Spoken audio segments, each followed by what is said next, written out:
First thing I noticed upon entering the hall was the way light hit the crystal chandeliers, scattering across the polished floor. It was beautiful, almost painfully so, but the warmth of the setting did little to soften the chill that ran through me.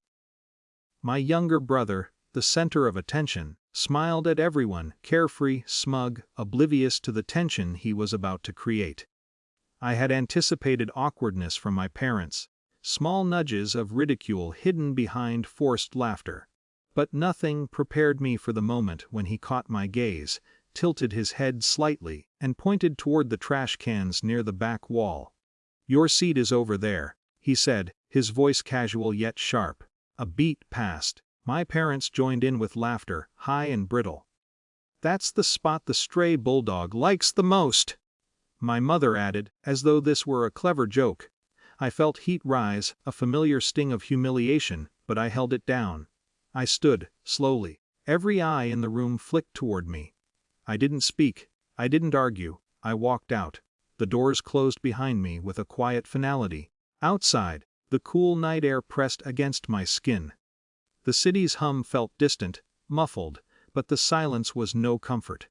I leaned against the building, taking the smallest breaths to slow the racing thoughts.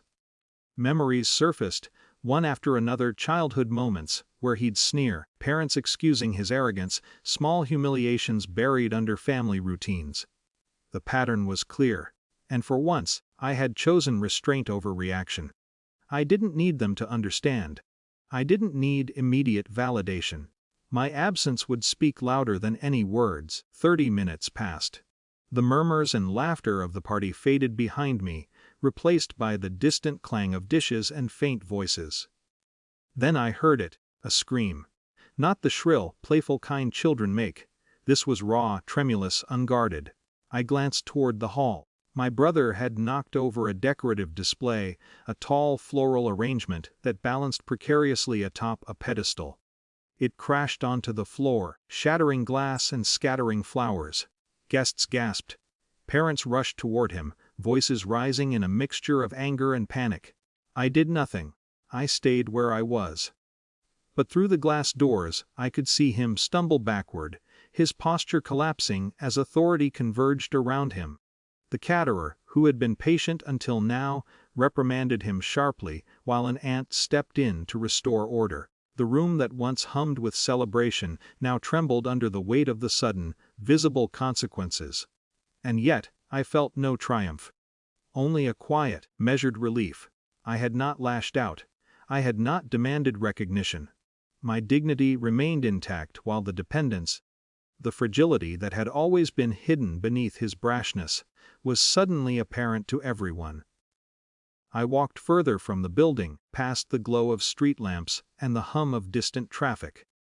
Each step was deliberate, a rhythm that steadied the pulse in my chest. I remembered his earlier gesture, the mocking laughter, and I let it fade into the night. I did not feel satisfaction, I felt clarity.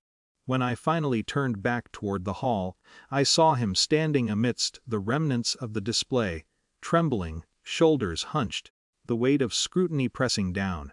My parents hovered, flustered and scolding, and I realized the room's focus had shifted away from me without a single word from my lips.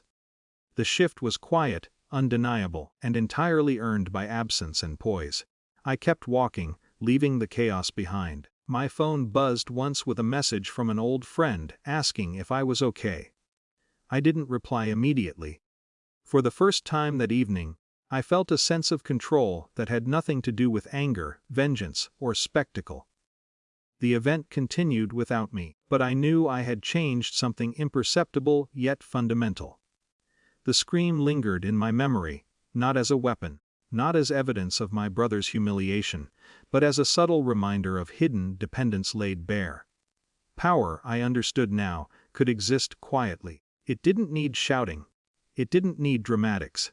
It existed in composure, in restraint, and in knowing when to step away.